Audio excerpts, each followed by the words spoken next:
교회는 어떤 곳입니까? 에클레시아라는 그 말의 정의는 우리가 계속해서 살펴보는 것처럼 부르심을 입은 사람들의 모임입니다. 강조점이 이 사람들과 모임에 있습니다. 그래서 이 모임의 크기는 중요하지 않습니다.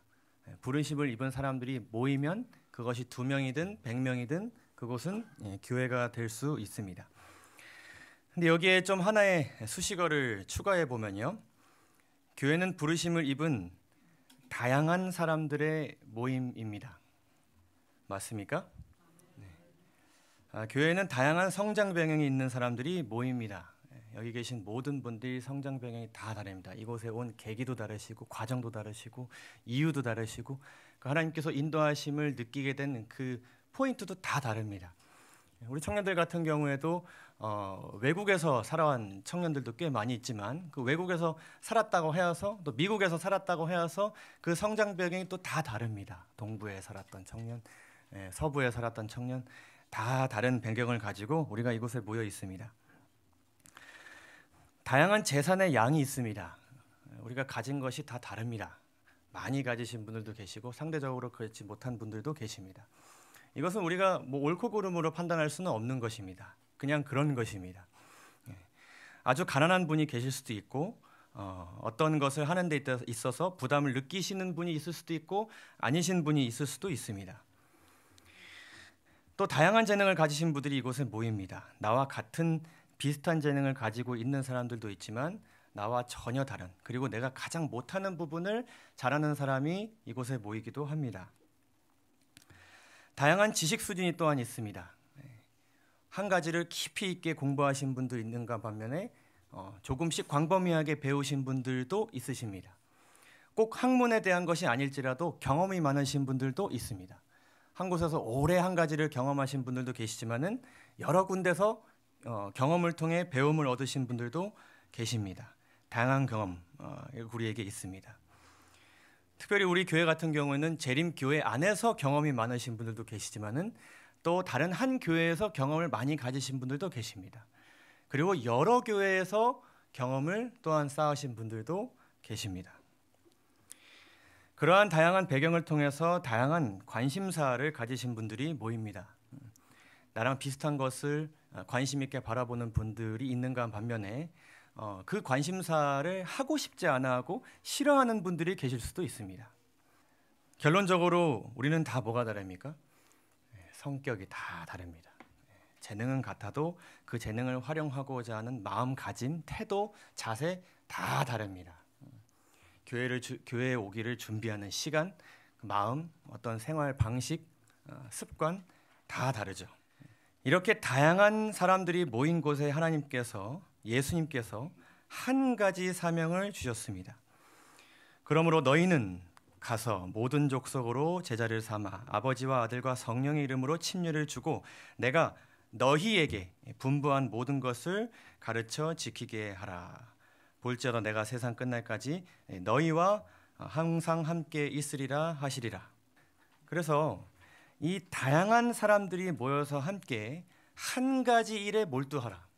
한 가지 일을 위해서 함께 애쓰라라는 명령을 예수님께서 주셨습니다. 그것이 교회가 받은 사명이고 그것이 우리가 특별히 이번에 어떤 비전을 정해서라기보다는 늘 교회가 이 사명을 위해서 다양한 사람들이 합심해서 해나가야 하는 것이 예수님께서 바라시는 교회의 모습입니다. 그런데 중요한 것은 무엇인가 하면은 그것을 어떻게 하느냐에 대한 것입니다. 방법에 대한 고민이 우리에게 있습니다. 이렇게 다양한 사람들이 있고 다양한 성격이 있고 다양한 재능들이 있는데 이 한 가지 사명을 위해서 우리가 연합을 하고 이 한 가지 사명을 위해서 여러 가지 일들을 해야 되는데 그것을 어떻게 하느냐 그것이 문제입니다. 그것이 고민이고요. 이 다양성을 어떻게 활용할 것인가 이 다양한 부분을 어떻게 다 이렇게 골고루 자신이 가지고 있는 그 기질에 따라서 재능에 따라서 그것들을 어떻게 다 감당하게 할 것인가에 대한 고민이 우리에게 있습니다. 다양성을 어느 정도까지 수용할 것인가 중요한 문제인가요? 다양하다고 그래서 막 그냥 원하는 대로 다 할 수 있게 할 수는 또 없습니다. 하나님께서는 질서를 요구하시기 때문에 다양성을 우리가 수용하되 거기에는 또 선이 있습니다. 어느 정도까지 우리가 그것을 수용할 것인가에 대한 고민이 있습니다. 또한 우리가 통일성을 위해서 한 가지 사명을 위해 하나 되어 가는 것을 위해서 우리가 어떤 방법을 사용할 것인가. 교육적인 걸 사용할 수도 있고 우리가 뭐 여러 가지 권면을 할 수도 있고요. 개인적인 교제를 통해서 그것을 우리가 해나갈 수도 있는데 또 우리가 그렇다고 해서 어떤 무언가를 강제하거나 하나님께서 원하시지 않는 방법을 선택할 수는 또한 없습니다. 그럼 방법에 대한 고민이 우리에게 있죠. 이제 이런 고민들이 있다 보니까 의견차가 발생할 수 있습니다. 이 부분은 우리가 통일성을 맞춰야 된다. 이것을 조금 더 우리가 강하게 밀고 나가야 된다라는 의견이 있을 수 있고 이 부분은 좀 다양하게 우리가 좀 존중해 줘야 된다는 의견이 있을 수 있습니다. 근데 교회 입장에서는 그 중에 하나를 선택하거나 이 두 가지를 조화시켜야 되는데 그러다 보면 무엇이 있을 수 있다고요? 의견차가 있을 수 있습니다. 의견차가 조금 많아지다 보면은 부딪힘이 있을 수도 있고요. 이럴 때 우리가 어떻게 해야 될 것인가? 그래서 우리는 성경을 통해서 교회의 어떤 부분들이 다양할 수 있고 어떤 부분들이 통일되어야 하는가에 대한 이해가 필요합니다. 다양할 수 있는 부분에 대해서 우리가 무리하게 통일시킨다면 그것 또한 조금 이제 하나님께서 원하시지 않는 모습으로 흘러갈 수도 있고요. 통일되어야 하는데 막 여기저기 다양하게 된다면 그것 또한 하나님께서 원하시지 않는 모습이 될 수도 있습니다. 우리가 이 주제를 오늘 좀 다뤄보려고 합니다. 성경은 늘 다양성 가운데 통일성을 추구하십니다. 신명기 6장 4절을 보시게 되면 우리 하나님 여호와 오직 하나인 여호와시니 라고 말씀하십니다. 하나님께서는 한 분이신 분이십니다. 근데 여기서의 에하드, 하나라는 단어는 다른 성경에서 이렇게 사용되었습니다. 이러므로 남자가 부모를 떠나 그 아내와 연합하여 둘이 한 몸을 이룰지로다. 이것은 하나의 말 그대로 개체가 된다는 뜻은 아닙니다. 개체는 두 가지로 다르나 그 마음과 정신이 하나로 합쳐진다라는 것을 의미하고 있죠. 하나님께서 하나이신 것도 또한 그런 의미입니다. 남자와 여자는 정말 다른 존재입니까? 제가 살아보니 그렇습니다. 정말 남자랑 여자는 다른 존재입니다. 같음을 더 확인하는 것이 아니라 다름을 더 많이 확인하는 것이 결혼 생활이라는 것을 제가 지난주에 결혼기념일이었는데 1년 만에 깨닫게 되었습니다. 저쪽 방에서 제 와이프가 끄덕끄덕 하고 있을 것입니다. 맞아, 내가 더 많이 느끼고 있어. 이렇게. 그럼에도 불구하고 완벽히 하나가 될 수는 없지만 함께 하나의 정신을 가지고 한 곳을 바라보고 맞춰 나가는 것, 그것이 한 몸을 이루는 것이다라고 하나님께서 말씀하셨고 하나님께서도 그렇게 일하신다는 것을 우리에게 보여주고 계십니다. 창세기 34장 26절을 보게 되면 여기서도 한 민족, 다른 번역에서는 한 백성이 되어야 한다는 말씀을 하시는데 이 또한 마찬가지로 에하드라는 단어로 표현되어 있습니다. 우리가 한 백성으로 움직여야 되는 것, 그것이 우리에게 하나님께서 주신 명령인데 이 다양성 가운데 통일성을 이루면서 활동하는 최고의 예는 바로 이 삼위 하나님에게 있습니다. 성부께서는 근원으로서, 성자 하나님께서는 중보자로서, 성령 하나님께서는 실행자로서 활동하십니다. 개체는 다르지만 이 세 분께서 하나의 정신과 하나의 품성을 가지고 하나의 목적을 가지고 활동을 하시는 것이 삼위 하나님께서 우리에게 보여주시는 모본입니다. 그러니까 삼위일체라는 것은 뭐 여러 가지 논쟁도 있고 여러 가지 이견도 있지만은 이 개념의 핵심은 이것입니다.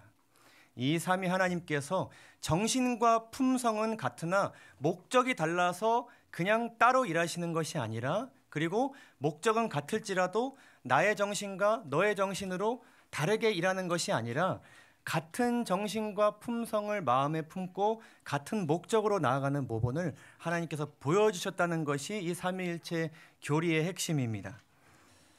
신약과 구약은 어떠합니까? 우리가 지난번에 살펴보았던 하박국서 2장 4절에 의인은 믿음으로 말미암아 살리라는, 누가 생존하고 구원받게 될 것이다 라고 말씀하신 그 핵심 내용은 구약에서부터 시작되었고 신약으로까지 이어지고 있습니다. 이것은 통일된 하나의 메시지를 하나님께서 전달하시는 것입니다. 그래서 여러분 잘 아시는 말씀, 디모데후서 3장 16절에서 모든 성경은, 그 모든 성경을 구성하는 그 모든 책들은 다 하나님의 감동으로 된 것으로, 하나의 방법으로 기록된 것으로 교훈과 책망과 바르게 함과 의로 교육하기에 유익하기 하니, 이는 하나님의 사람으로 온전케 하며 모든 선한 일을 행하기에 온전케 하려 하기 위한 하나의 목적 안에서 쓰여진 그런 책입니다.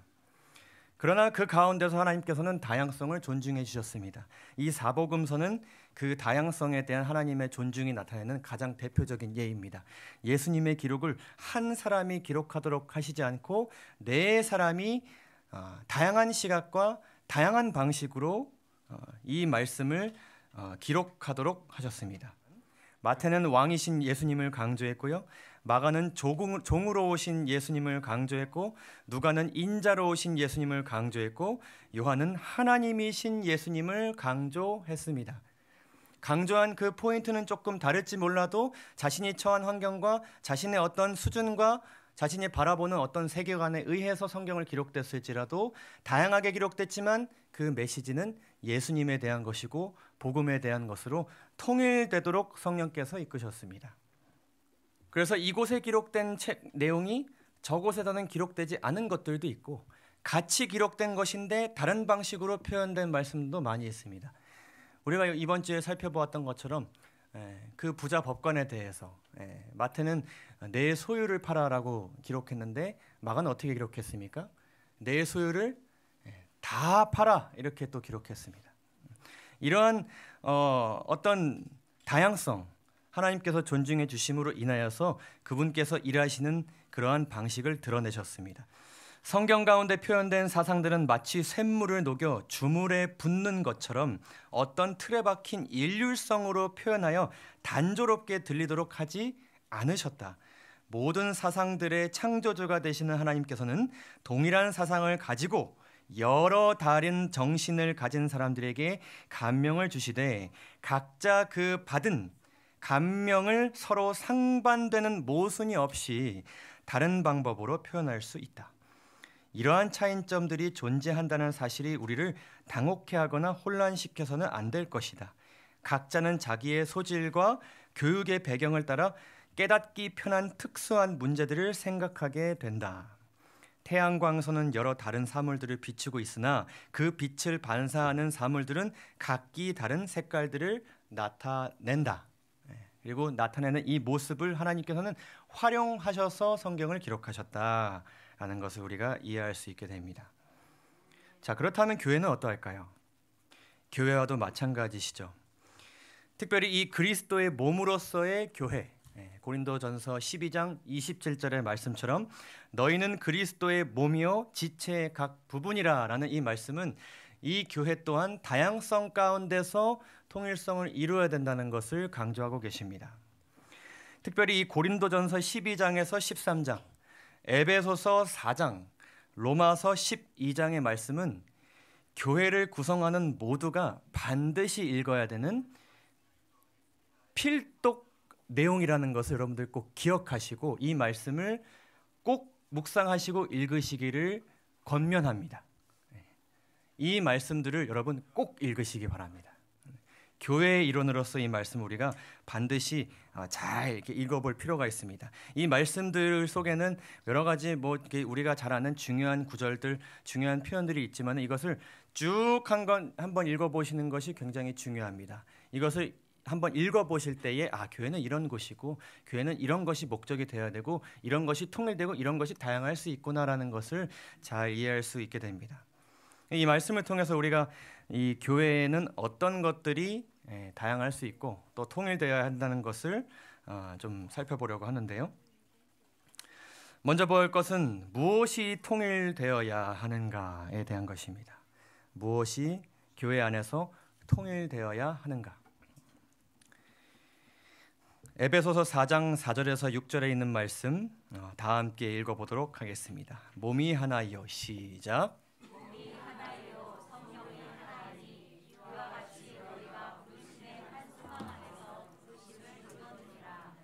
주도 하나이요 믿음도 하나이요 침례도 하나이요 하나님도 하나이시니 곧 만유의 아버지시라. 만유에 계시고 만유를 통일하시고 만유 가운데 계시도다. 아멘. 자, 이 말씀을 통해서 무엇이 하나 되어야 되는가에 대한 답을 얻을 수 있습니다. 첫 번째로는 몸입니다. 몸. 몸이 하나라는 것은 우리가 이 몸 안에 있다는 것이고 우리가 각 지체로서 서로 나뉘어질 수 없는 하나로 묶여진 유기체이자 가족이라는 것을 의미합니다. 이것은 일종의 회사와는 다른 개념입니다. 여러분들 이제 한 회사에서 일하시다가 너무나도 부당한 이익을 받고 도저히 이곳에는 일할 수 없다는 생각이 드실 때 어떻게 하십니까? 어떻게 해야 됩니까? 우리 박진 청년 어떻게 했습니까? 퇴사해야죠. 그러나 일을 안 하고 살 수는 없으니 또 이직을 해야 되고요. 그러나 교회는 그런 것이 아닙니다. 그리스도의 몸인 이 교회에서 우리가 지체라는 것은 하나로 묶여진 유기체라는 것입니다. 유기체라는 건 하나의 생명체라는 것을 의미합니다. 우리가 팔 없이 살 수 없고 다리 없이 살 수 없는 것처럼 다 필요한 존재로서 어떨 때는 좀 이 몸에서 벗어나고 싶을지라도 계속 이 기능을 못하는 팔일지라도 가지고 가야 하는 그런 하나의 유기체라는 것입니다. 성령이 하나다. 이것은 우리 각 지체의 거듭남을 이끄신 분은 오직 성령 하나님 한 분이시라는 것입니다. 여기에는 그 어떤 다른 대상이나 어떤 사람의 역할이 들어가지 않습니다. 오직 성령께서 이끄셨기 때문에 여러분들 이곳에 나온 것입니다. 이것이 결코 당연한 일이 아닙니다. 이 시간 우리가 다른 곳에 갈 수 있고 다른 것을 할 수 있는데 이곳에 와야겠다고 생각하시게 된 것, 오고자 하는 마음을 가지시게 된 것, 다 누구의 역사입니까? 성령의 역사입니다. 또한 성령의 하나님의 그 능력, 인도하심으로 인하여서 그렇게 우리가 그리스도의 삶을 시작했지만 그 이후의 삶 또한 누구께서 이끄시는 것입니까? 성령께서 이끄시는 것입니다. 그것은 오직 성령 한 분께서 하셔야 된다는 것을 우리 스스로가 모두 함께 인정해야 된다는 것, 이 부분에 있어서는 우리가 통일된 사상을, 통일된 믿음을 가지고 있어야 합니다. 부르심의 한 소망이 있다. 이것은 디도서 2장 13절을 보게 되면 재림에 대한 복스러운 소망을 나타냅니다. 우리에게는 한 소망이 있어야 됩니다. 일부는 재림을 향해서 그 소망을 가지고 살아가는데 어떤 분들은 그냥 한평생 잘 살고 죽는 것도 나쁘지 않겠다. 그것은 이 교회 안에서 통일되어야 되는 부분입니다. 이 교회는 재림을 향해 나아가는 곳이어야 하고 재림을 향해서 우리가 함께 통일성 있게 그 마음을 하나로 이렇게 모으는 일을 우리가 해야 됩니다. 부르심은 무엇입니까? 그것은 두 가지를 나타낼 수 있습니다. 그것은 구원으로의 초청, 예수께 나아올 때 너희가 믿음으로 구원을 받을 수 있다라는 것에 대한 나 개인에 대한 초청, 그리고 나만 구원받는 것이 아니라 다른 사람도 구원받아야 한다는 선교를 위한 부르심, 이 부르심이 우리 각자에게 동일하게 하나 되게 주어졌다는 것을 우리가 이해할 수 있게 됩니다. 우리는 이것 때문에 이곳에 온 것입니다. 다른 이유로 이곳에 온 것이 결코 아니라는 것을 우리가 또한 기억해야 됩니다. 주는 무엇입니까? 이것은 충성의 대상이 같다는 것입니다. 충성의 대상이 다르면 안 됩니다. 사람이 충성의 대상이 될 수도 없고 내가 충성의 대상이 될 수도 없습니다. 오직 만물의 주인이신 예수 그리스도께 우리는 충성하는 것입니다. 그렇기 때문에 우리의 충성의 대상이 조금 바뀌어질 것 같을 때 우리는 이것을 통일시키는 노력을 해야 되는 것이죠. 자, 믿음은 무엇입니까? 이것은 동일한 구원관에 대한 것입니다. 내가 어떻게 구원받는 것인가에 대한 다른 이해가 있을 때 우리는 이것을 통일시킬 필요가 있습니다. 나는 믿음으로 말미암아 구원을 얻는다고 생각했는데 왠지 다른 방식으로 구원을 얻는 것 같다고 생각이 들 때 우리가 이 부분을 교육해야 하고 또한 통일시키기 위해 여러 가지 일들을 해나가야 될 것입니다. 침례. 근데 이 침례라는 것은 중요한 것이 우리가 예수 그리스도와 함께 어떻게 되었다가 산 것입니까? 죽었다가 산다는 것을 의미합니다. 그래서 침례도 하나라는 것은 우리가 매일매일 그리스도 안에서 죽어야 한다는 것을 강조하고 계십니다. 또한 가장 중요한 것, 우리의 아버지는 한 분이시고 모든 것의 근원이 그분께서 되어주신다. 우리에게 필요한 모든 것은 다 누구에게로부터 나와야 한다. 하나님께로부터 나와야 한다는 이 동일한 정신을 우리 모두가 교회 안에서 가져야 된다는 것을 여러분 먼저 기억하시면서 다음 내용으로 넘어가도록 하겠습니다. 무엇이 통일되어야 하는가에 대해서 여러분 다 이해하셨을까요? 네. 자, 그렇다면 교회는 또 어떠한 것들이 다양하게 존재할 수 있는가에 대해서 살펴보도록 하겠습니다. 두 가지를 살펴볼 텐데요. 첫 번째로는 역할의 다양성입니다. 역할은 다양하게 존재할 수 있고 다양하게 존재한다고 하나님께서 말씀하셨습니다. 고린도전서 7장을 보시게 되면 이렇게 말씀합니다. 각각 하나님께 받은 자기의 은사가 있으니 하나는 이러하고 하나는 저러하니라 이렇게 말씀합니다. 그래서 우리에게는 하나님께로부터 받은 각각의 자기의 은사가 있습니다. 하나님과 그 개인의 관계에서 받은 자신만의 그 고유의 은사를 나타내는 것입니다. 12장에서 말씀하시기를 은사는 여러 가지나 성령은 같고, 성령은 같아야 되지만 은사는 하나로 통일되는 것이 아니라 다 각기 다르게 존재한다는 것을 말씀하고 계십니다. 그리고 직임은 여러 가지나 주는 같으며, 이 직임이라는 것을 직분과 역할을 이야기합니다. 교회 안에서는 다 한 가지만 역할을 할 수가 없습니다. 다 성경을 가르칠 수 있는 그러한 자리에 올라가는 것이 아니라 모두가 다 각자의 위치에서 각자의 역할을 다양하게 하지만 그것을 이끄시는 분은 주 한 분이시다. 각 사람에게 성령의 나타냄을 주심은 유익하게 하려 하심이라. 베드로전서 4장을 보시게 되면 각각 은사를 받은 대로 하나님의 각양 은혜를 맡은 선한 청지기 같이 서로 봉사하라. 그러니까 우리가 함께 이 안에서 봉사하는 것이 그냥 다 같은 것을 가지고 일하는 것이 아니라 각각의 받은 은혜와 은사대로 각자의 위치에서 서로를 위해 봉사하는 것이 교회의 모습이다라는 것입니다. 로마서 12장과 제가 아까 언급드린 그 말씀들을 보시게 되면 은사의 다양한 종류들에 대해서 이제 말씀하시는데요. 12장을 보시게 되면 이렇게 말씀합니다. 우리가 한 몸에 많은 지체를 가졌으나 모든 지체가 같은 직분을 가진 것이 아니다라고 말씀하십니다. 이 교회에는 목회자도 필요하고 리더도 필요하지만 아침에 일찍 오셔야 되는 분도 필요하고 아침에 순서대로 접는 분도 필요하고 누군가 예배를 또 준비하는 분도 필요하지만 참여하는 분들도 필요합니다. 그리고 예배에 다 참여할 때 누군가는 그 다음 것을 또 준비하는 역할도 필요하고 그렇게 모든 지체가 각기 다른 직분을 가지고 몸속에서 일한다는 것을 말씀하시는데 잘 보시면 우리에게 주신 은혜대로 받은 은사가 각각 다르니 혹 예언이면 믿음의 분수대로 혹 섬기는 일이면 섬기는 일로 혹 가르치는 자면 가르치는 일로 혹 권위하는 자면 권위하는 일로 구제하는 자는 성실함으로 다스리는 자는 부지런함으로 긍휼을 베푸는 자는 즐거움으로 할 것이니라.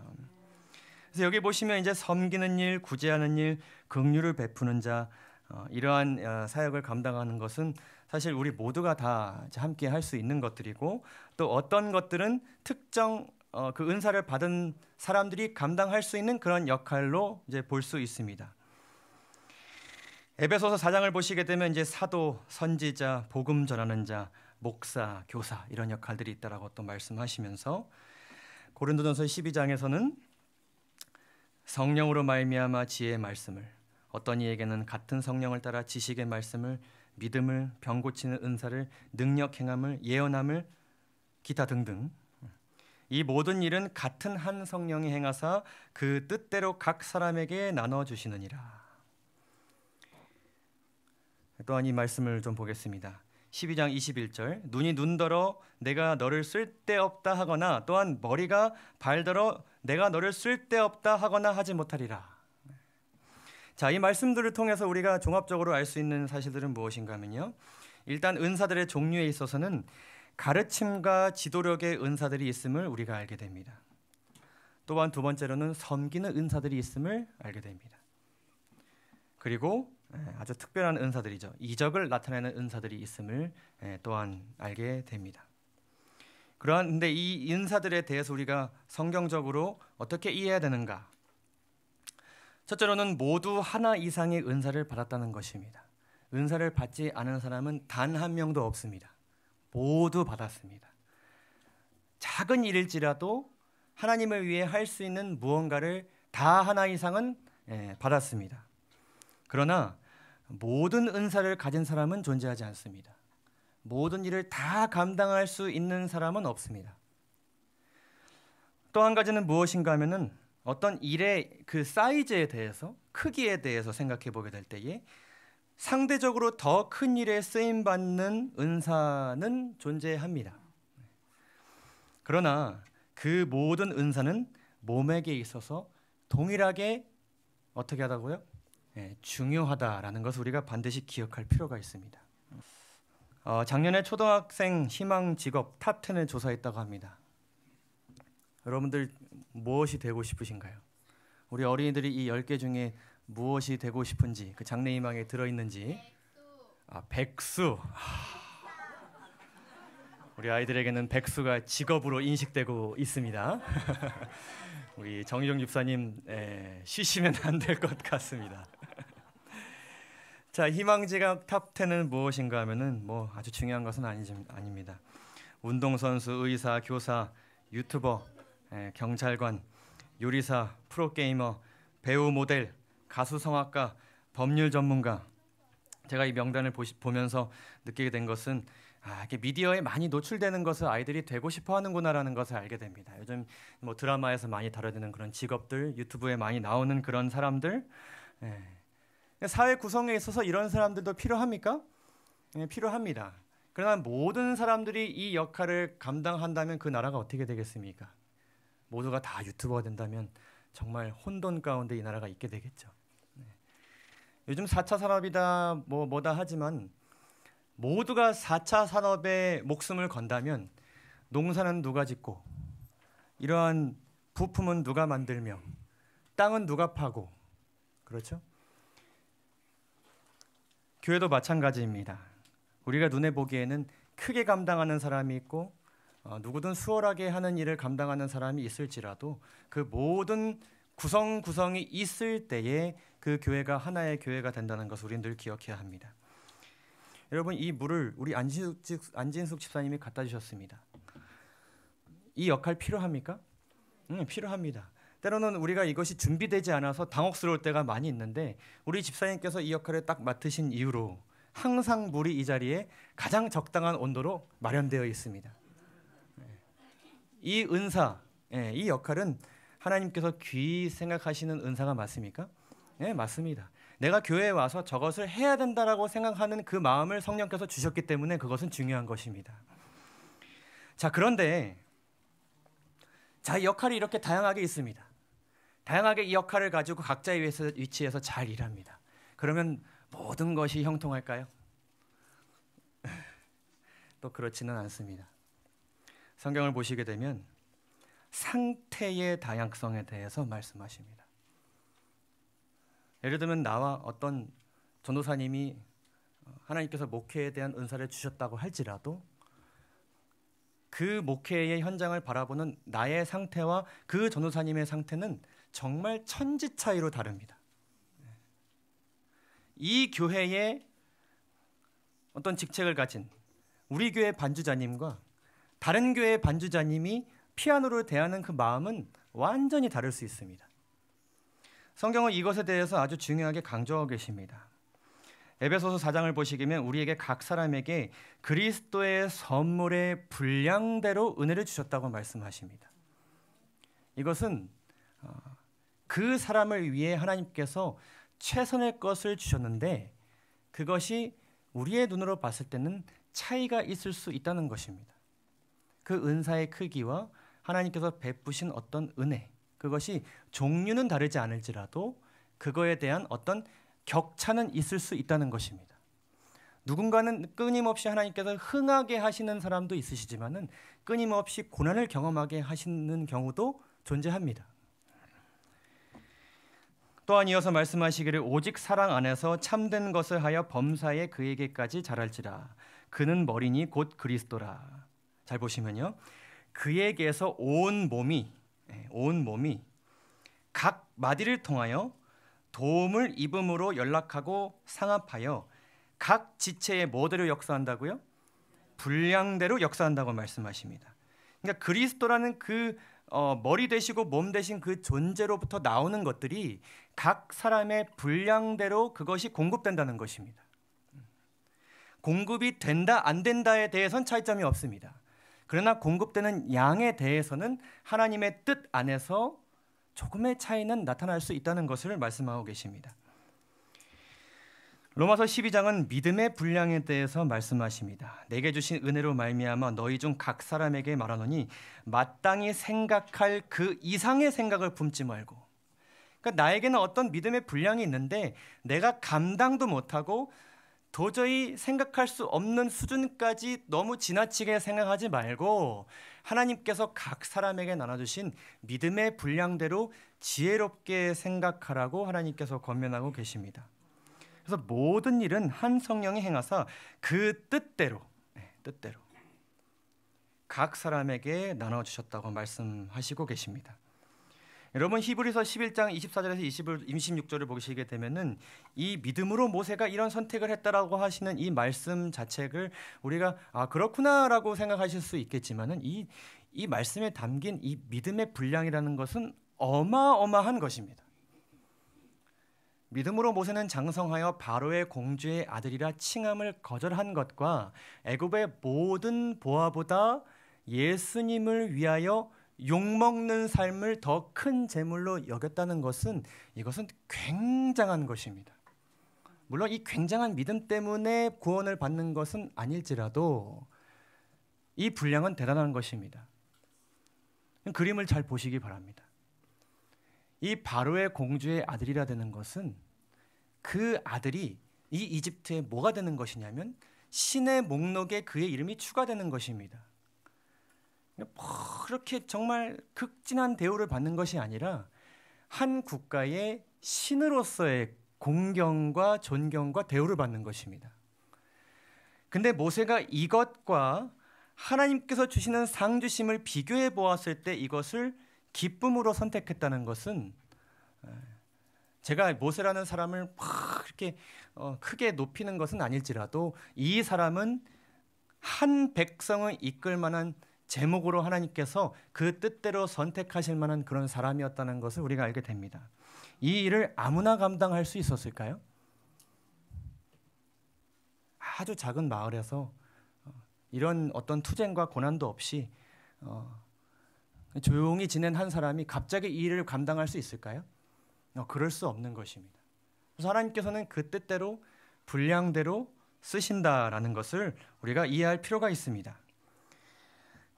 우리 안에는 이러한 차이가 있을 수 있습니다. 첫 번째는 속도의 차이입니다.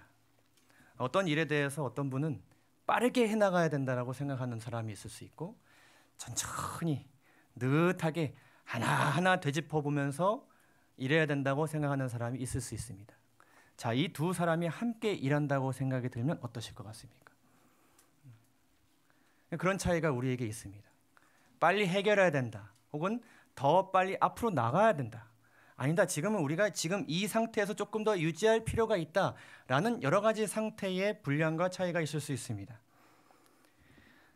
또 한 가지는 태도의 차이입니다. 어떤 분은 어떤 문제에 대해서 논리적으로 생각하는 분이 있을 수 있습니다. 어떤 분들은 감성적인 접근을 할 수도 있고요. 관계적인 접근을 할 수 있고 그 마음의 차이에 따라서 굉장히 다른 방식으로 세상을 바라보고 또 문제를 대하고 또 교회를 대하고 사명을 대할 수 있습니다. 또 한 가지는 무엇인가 하면 마음의 분량의 차이입니다. 어떤 고난과 어려움에 대해서 어떤 분은 넉넉하게 이것을 받아들이시는 분들이 있는가 보면 작은 일일지라도 크게 힘듦을 경험하는 분들도 계십니다. 그래서 어떤 일이 발생했을 때에 어떤 분은 별거 아니야 라고 말씀하시는 분들이 계신가 하면은 이거 지금 빨리 해결하지 않으면 크게 될 거야 라고 말씀하시는 분들도 계십니다. 그래서 우리 안에는 이렇게 다양한 역할도 있으면서 그 역할을 대하는 방식과 상태가 각각의 처한 상황과 개인의 분량에 따라서 다 다른 것입니다. 이런 다양함 속에서 우리가 하나의 사명으로 나아가야 되는데 쉽지 않죠. 더 많이 전해야 하고 더 많은 열매를 맺어야 되는데 이 과정이 사실은 쉽지가 않습니다. 하나님께서는 이렇게 교회 안에 다양함을 허락하신 이유가 무엇인가 하는 것입니다. 이것을 왜 허락하셨는가? 왜 이렇게 다양한 위치와 다양한 은사와 다양한 상태에 있는 사람들이 그 다양함을 존중하면서 통일되게 일하도록 이렇게 비효율적이고 어려운 방식으로 일하도록 하셨을까 하는 것입니다. 자, 에베소서 4장 11절에서 14절에 있는 말씀, 아주 중요한 말씀입니다. 제가 읽겠습니다. 그가 혹은 사도로 혹은 선지자로 혹은 복음 전하는 자로 혹은 목사와 교사로 주셨으니 이는 성도를 온전케 하며 봉사의 일을 하게 하며 그리스도의 몸을 세우려 하심이라. 주신 목적에 대해서 지금 말씀하셨습니다. 우리가 다 하나님의 아들을 믿는 것과 아는 일에 하나가 되어서 무엇을 이루어? 온전한 사람을 이루어 그리스도의 장성한 분량이 충만한 데까지 이르리니. 그러니까 다양성을 주신 이유가 지금 어디에 있습니까? 성도를 어떻게 하는 것에? 온전케 하는 것에 있다라고 말씀하십니다. 이는 이 목적을 가지고 일할 때 이는 우리가 이제부터 어린아이가 되지 아니하며 사람의 괴술과 간사한 유혹에 빠져 모든 교훈의 풍조에 밀려 요동치 않게 하려 함이라.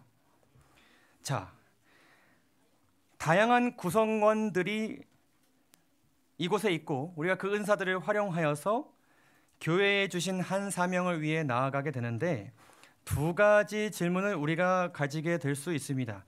더 좋은 성과를 내기 위해 다양함을 허락하셨는가? 다음은 성과를 내기 위한 과정 속에서 품성이 자라나도록 하기 위해 다양성을 허락하셨는가? 두 가지 중에 어느 것이 맞습니까? 둘 다 맞습니다. 왜냐하면 하나님께서 그리스도의 몸을 세우게 하시기 위해서 주셨다는 말씀도 포함시키셨기 때문에 이 두 가지 다 맞습니다. 이 교회는 더 많은 자들이 이 교회에 오게 하기 위해서 다양성을 활용해야 되는데 강조점이 어디 있냐는 것입니다. 그것은 오른쪽에 있습니다. 그리고 뭐라고 말씀하시냐면은 유혹을 이기는 힘이 어디서 나온다고 말씀하셨냐면은 성과를 내기 위한 과정 속에서 품성이 자라나는 가운데 유혹을 이기는 힘이 나온다고 말씀하셨습니다. 이 교회가 얼마나 더 많이 성장하고 얼마나 더 많은 사람들이 오게 되었는가를 통해서 힘이 생기는 것이 아니라 한 사명을 위해 우리가 나아가는 과정 속에서 서로 맞춰보는 그 과정을 통해서 우리가 유혹을 이기는 힘을 얻게 될 것이라고 말씀하고 계십니다. 이것이 다양성을 교회에 주신 가장 중요한 목적입니다. 그래서 그 이후의 말씀들을 보시게 되면 너희가 이것을 기억함으로 인하여서 어떤 결과와 성과에 대해서 말씀하시는 것이 아니라 계속해서 뭘 강조하시냐면은 너희가 이방인이 그 마음에 허망한 것으로 행한 같이 행하지 말라.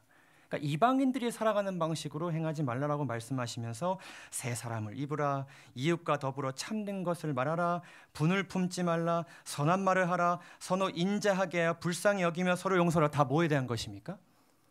품성에 대한 것입니다. 그리고 예수님을 닮는 과정에 대한, 닮는 그 과정에 대한 것입니다. 성화에 대한 것이죠.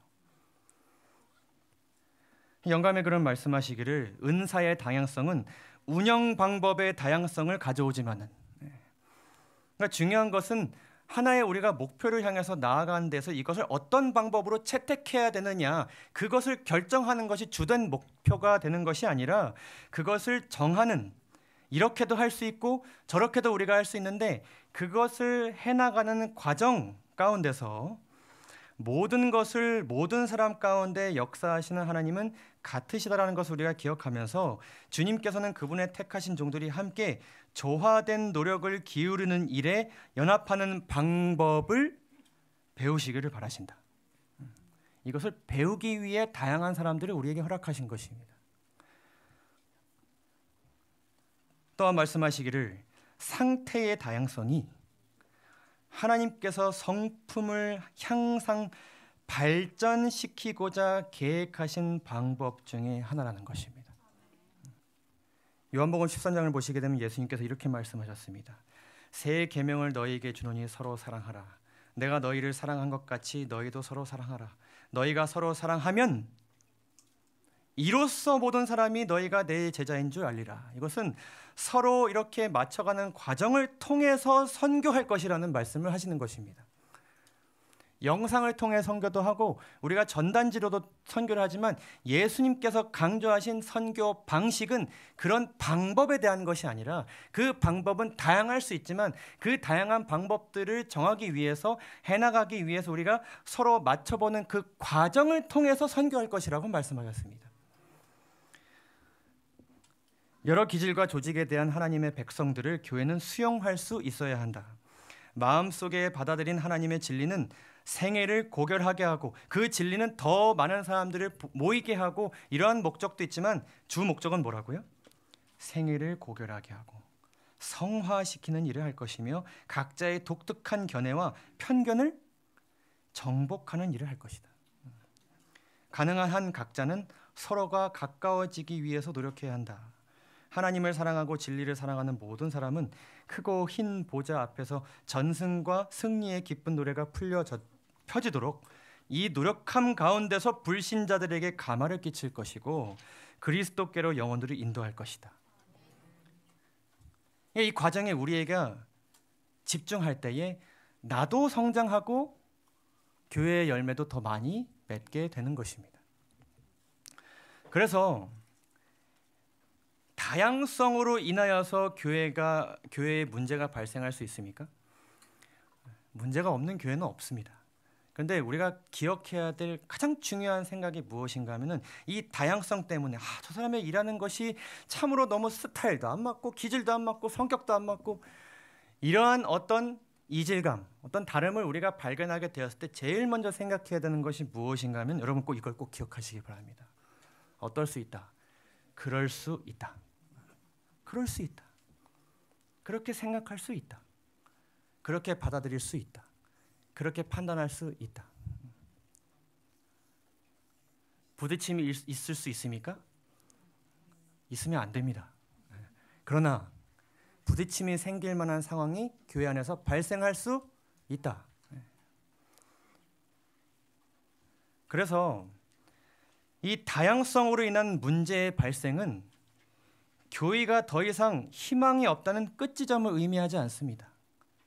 크게 어떤 부딪힘이 일어나게 됐을 때 이 교회는 더 이상 발전 가능성이 없구나가 아니라 그것은 각 지체의 품성 변화를 위한 무엇이 돼야 된다고요? 시작점이 돼야 됩니다. 다양성으로 인한 문제의 발생은 더 이상 내가 할 수 있는 것이 없다. 해야 할 것이 없다는 것을 의미하는 것이 아니라 통일성을 향해 지금 우리에게 무언가 할 것이 생겼다는 것을 의미합니다. 그래서 교회 안에 여러 가지 다름으로 인한 여러 가지 일들이 발생하게 되었을 때에 이 교회는 왜 이런 모습일까? 왜 이렇게 다를까? 이렇게 생각하는 것이 아니라 그 다름을 통해서 내가 지금 해야 할 일, 우리가 같이 해야 할 일이 생긴 것이기 때문에 지금 해야 할 일, 그것에 우리가 집중하면 나도 자라나는 것이고 그 할 일을 통해서 함께 맞춰 나가는 가운데 누가 오는 것이에요? 열매들이 맺게 되는 것입니다. 여러분, 이 모습은 예수님께서 정말 십자가에 달려 돌아가시기 직전까지 기도하신 가장 그분의 간절한 바람이었습니다. 이들을 통해서 더 많은 열매를 맺게 해주세요. 더 큰 어떤 조직으로 발전하게 해주세요. 이것이 예수님의 고백이 기도가 아니었습니다. 내게 주신 영광을 내가 저희에게 주었사오니 이는 우리가 하나 된 것 같이 저희도 하나 되게 하려 함이니이다. 우리가 하나 되게 하시기 위해서 하나님은 하나가 되신 것입니다. 그리고 다른 사람들을 하나 되게 하기 위해서 우리로 하여금 하나 되기를 바라시는 것이죠. 여기서 예수님께서는 우리가 방금 살펴본 내용을 강조하십니다.